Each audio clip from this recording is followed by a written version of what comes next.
میرے بھائیوں، اللہ تعالیٰ قرآن پاک میں فرماتے ہیں لن تنالوا البر حتى تنفقوا مما تحبون، کہ اے ایمان والو اس وقت تک تم کامل نیکی نہیں حاصل کر سکتے جب تک تم اپنی پسندیدہ چیز کو، اپنی محبوب چیز کو راہ خدا میں خرچ نہ کرو۔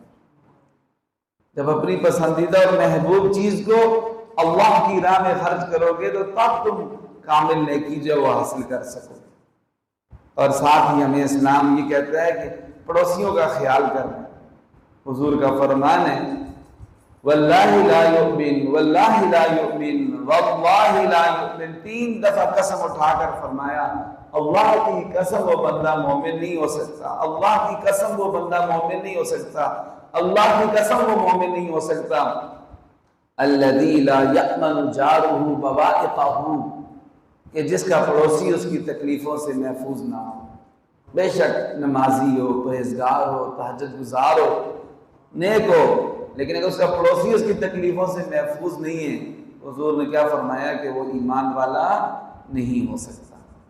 ایک دفعہ کا واقعہ ہے، ہمارے پیارے نبی صلی اللہ علیہ وسلم کی بارگاہ میں ایک شخص حاضر ہوا اور آ کر کہنے لگا اے اللہ کے پاک نبی، میرے پڑوسی کے گھر میں کھجور کا درخت لگا ہوا اور اس کھجور کی درخت کی شاخیں ٹہنیاں ایسے لٹک کر ہمارے گھر کے صحن میں آئی ہیں۔ جب کھجور کا پھل لگتا ہے، پکتا ہے، کھجور نیچے گرتی ہیں تو میرے چھوٹے چھوٹے معصوم بچے اور کھجوروں کو اٹھا کر کھاتے ہیں، تو میرا پڑوسی اتنا کنجوس ہے اور اتنا سخت ہے طبیعت کا کہ وہ دوڑ کر آتا ہے اور میرے بچوں کے منہ کے اندر سے انگلی ڈال کھجور نکال لیتا ہے۔ تو آپ اس کو سمجھائیں، اس کو بتائیں کہ بچوں پر اتنی سختی نہ کریں، بچے تو سب کے بچے ہوتے ہیں، بچے سب کے اچھے، ان کا خیال کرنا چاہیے۔ تو آپ اس کو سمجھائیں۔ تو پیارے نبی صلی اللہ علیہ وسلم نے اس کو بلا کر اس کو کہا کہ ایسے کرو کہ کھجور کا درخت تو مجھے دے دو، میں اس کے بدلے تمہیں اللہ تعالیٰ سے جنت میں کھجور کا درخت لے کر دوں گا۔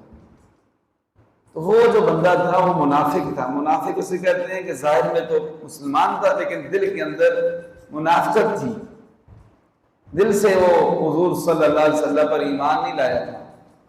تو پیارے نبی صلی اللہ علیہ وسلم کو کہنے لگا اگر کوئی اور درخت ہوتا تو میں ضرور آپ کو دے دیتا، لیکن یہ جو درخت ہے کھجور کا یہ میرے بچوں کو بہت زیادہ پسند ہے، گھر والوں کو بہت پسند ہے۔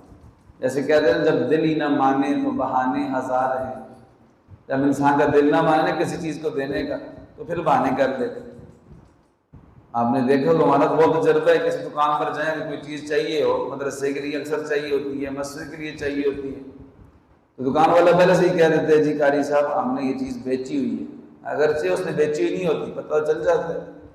کیوں؟ اس لیے کہ کہیں پتہ نہیں قاری صاحب پیسے دیں گے یا نہیں دیں گے، ٹھیک ہے جی پیسے کہیں تھوڑے نہ دے دیں، اس لالچ میں کہتے ہیں تو بک گئی ہے، اور اس کا دل نہیں کر رہا دینے کا نا، تو اس لیے اس نے بہانہ کر دیا۔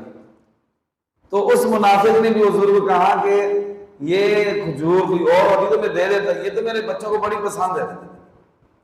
نبی اسلام خاموش ہو گئے، ہمارے حضور زیادہ پھر آگے سے بات نہیں کرتے تھے، ایک بات کرتے تھے، بندہ مان جائے ٹھیک، نہ مانے خاموش ہو جاتے۔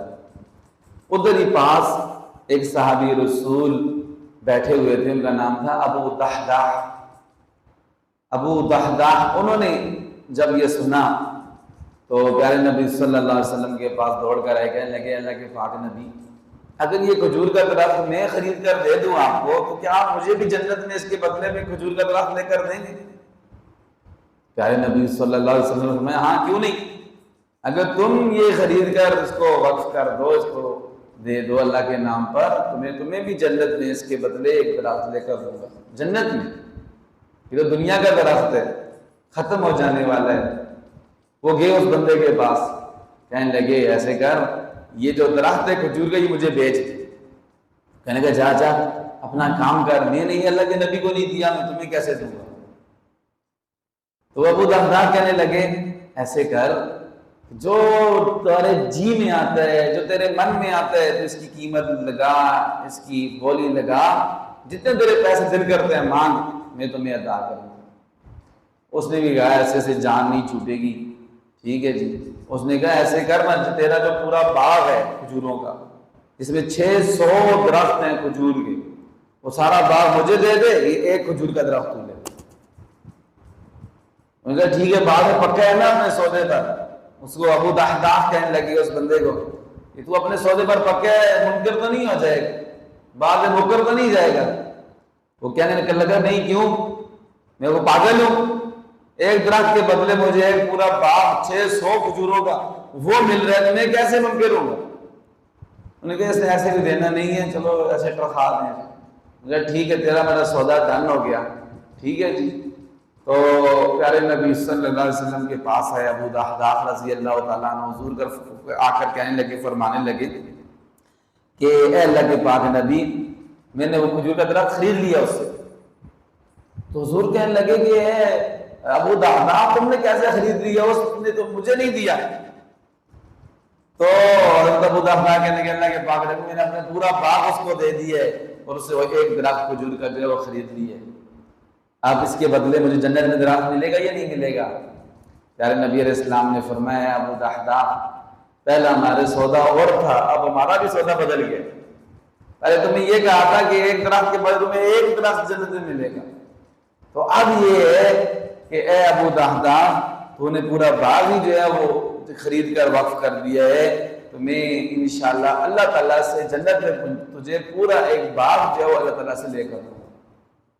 تو حضرت ابو دحداح رضی اللہ تعالیٰ جب حضور کی مبارک زبان سے یہ خوشخبری سنی تو اچھلنے لگے، خوشی کی وجہ سے کودنے لگے اور دوڑ کر گئے اپنے باغ کی طرف. وہ گھر کے اندر، باغ کے اندر ہی رہائش تھی، بیوی بچے باغ کے اندر ہی رہتے تھے، تو باغ کے اندر بھی داخل نہیں ہوئے. اللہ اکبر. اللہ کے پاک نبی صلی اللہ علیہ وسلم جب انہیں یہ خوشخبری سنائی کہ کم من عزق رداحا ودار فیاحا لابی دحداح، کہ بہت زیادہ اللہ تعالیٰ اس ابو دحداح رضی اللہ تعالیٰ عنہ کو جنت میں کھجور کے درخت عطا فرمائے، یعنی پورا باغ عطا فرمائے.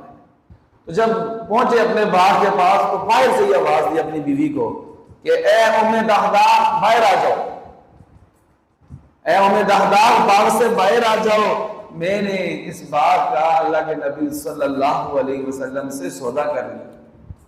تو ایسے اپنا پورا باغ حضور صلی اللہ علیہ وسلم کی محبت میں انہوں نے وقف کر دیا اور دے دیا اسلام کے نام. میرے بھائیوں دیکھیں، ایسے ہی تو نہیں اللہ تعالیٰ نے ان ہستیوں کو چمکایا اور انہیں عروج ثریا پر پہنچایا، اور قرآن پاک کے اندر اللہ تعالیٰ نے ان کے بخشش کے وعدے کیے، ان کو جنت کے سرٹیفکیٹ عطا فرمائے. اولئک هم المفلحون کہا کہ یہ کامیاب لوگ ہیں، اولئک هم الراشدون کہا کہ یہ ہدایت یافتہ لوگ ہیں.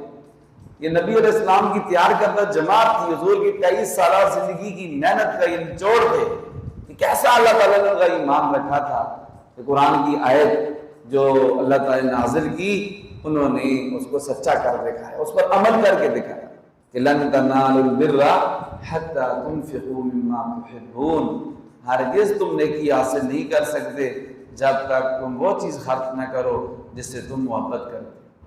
آج اگر ہم بھی یہ چاہتے ہیں کہ اللہ تعالیٰ ہم سے راضی ہو جائیں، اللہ کے حضور ہم سے راضی ہو جائیں، تو ہمیں بھی اپنی پسندیدہ چیز اللہ کے نام پر خرچ کرنی چاہیے. دوسرا یہ ہے کہ پڑوسیوں کا خیال کرنا چاہیے. دیکھیں اللہ تعالیٰ نے کیسا خیال کیا اس بندے کا کہ کھجور کا درخت ہی لے کر، جس کا پڑوسی جو ہے تکلیف میں تھا، تو پورا کھجور کا درخت ہی لے کر اس کو جو ہے وہ دے دے. اللہ تعالیٰ سے دعا ہے اللہ مجھے، آپ کو، ہم سب کو اپنے پیارے نبی کی سچی اتباع نصیب فرمائیں، اور آپ کے نقش قدم پر اللہ تعالیٰ ہمیں چلنے کی توفیق عطا فرمائیں. اسی میں اللہ نے دنیا و آخرت کی کامیابی مضمر کی ہوئی ہے. وآخر دعوانا ان الحمد للہ.